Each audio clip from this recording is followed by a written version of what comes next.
പാലക്കാടുകാരനായ ജിത്തു ക്നാനായ പള്ളി കൂട്ടായ്മയുടെ യൂത്ത് ക്യാമ്പിൽ വെച്ചാണ് കാസർഗോഡുകാരിയായ അനറ്റിനെ ആദ്യമായി കണ്ടുമുട്ടുന്നത്.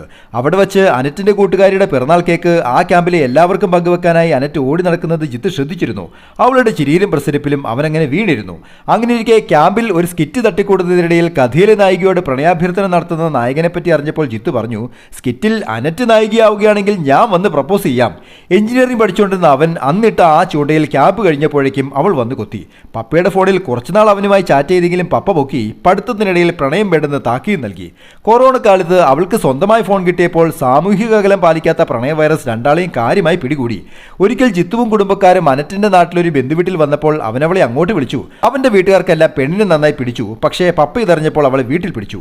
വീട്ടിലതൊരു വലിയ കോലാഹലമായെങ്കിലും UK എംടെക് പഠിച്ചുകൊണ്ടിരുന്ന ജിത്തുവും ബാംഗ്ലൂരിൽ നേഴ്സിംഗ് പഠിച്ചുകൊണ്ടിരുന്ന അനറ്റും അക്കരയും ഇക്കരയുമായി അവരുടെ പ്രണയത്തിൽ ഉറച്ചു നിന്നു. അതോടെ ജിത്തുവിന്റെ വീട്ടുകാർ അനറ്റിന്റെ വീട്ടിലെത്തി പെണ്ണ് ചോദിച്ചപ്പോൾ അവളുടെ പഠിത്തം കഴിഞ്ഞിട്ട് നോക്കാമെന്ന് അനറ്റിന്റെ പപ്പ വാക്ക് നൽകി. പപ്പ ആഗ്രഹിച്ചതുപോലെ അവൾ നല്ല മാർക്കോടെ തന്നെ നഴ്സിംഗ് പാസ്സായി. ആ വർഷം ജിത്തു നാട്ടിലെത്തിയപ്പോൾ അവൾ പപ്പയെ സോപ്പിട്ടു. അവനെ കണ്ടിട്ട് വർഷങ്ങളായില്ലേ, ഒന്ന് പോയി കണ്ടോട്ടെ പപ്പ. മകളുടെ മനസ്സറിയുന്ന പപ്പ എന്ന് പറഞ്ഞത് അവനോട് ഇങ്ങോട്ട് വരാനായിരുന്നു. അതറിഞ്ഞ ജിത്തുവിന്റെ പപ്പ എന്നാ പിന്നെ കുടുംബമായി ഒന്നിച്ചു പോകാമെന്നായി.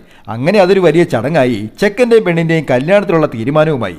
ആ രണ്ടപ്പന്മാർ കട്ടയ്ക്ക് നിന്നപ്പോൾ ഈ ജനുവരി 9 ജിത്തു വന്ന അനറ്റിനെ മിന്നുകെട്ടും. മണവാളനും മണവാട്ടിക്കും 1000 മംഗളാശംസകൾ. Happy drawing, Saneesh Divakaran.